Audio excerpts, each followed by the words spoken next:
Férias de 69, sem pensamentos na sacola, num busão solitário e desalado, voando sobre o mar de cerrado e trilhando infindáveis areiões.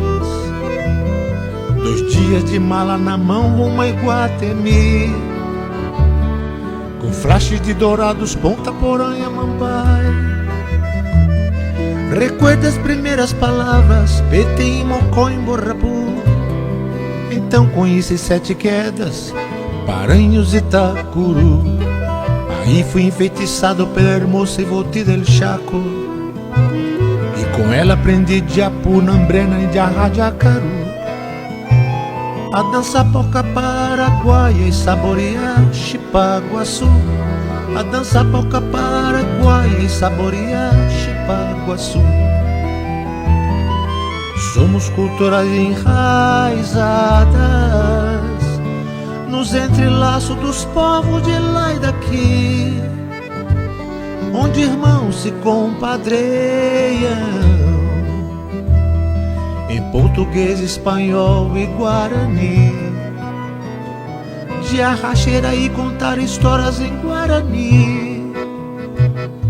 Aqui palavrões são para zombar das tristezas, e gargalhadas são hija de la madre felicidade.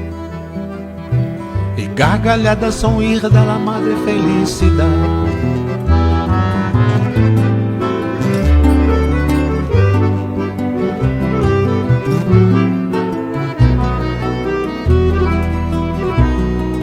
Férias de 69, sem pensamentos na sacola, num busão solitário e desalado, voando sobre o mar de cerrado e trilhando infindáveis areiões.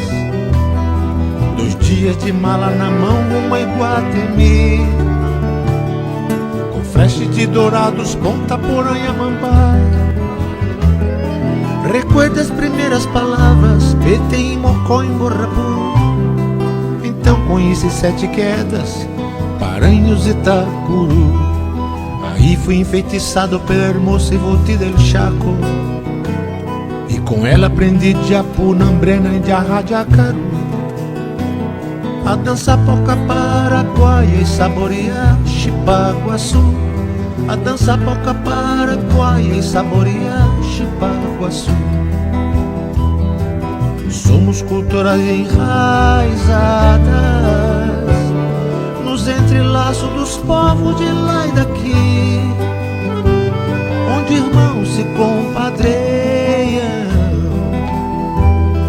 em português, espanhol e guarani. De arracheira e contar histórias em guarani. Aqui palavrões são para zombar das tristezas, e gargalhadas são hija de la madre felicidade. E gargalhadas são hija de la madre felicidade. E gargalhadas são hijas de la madre felicidade.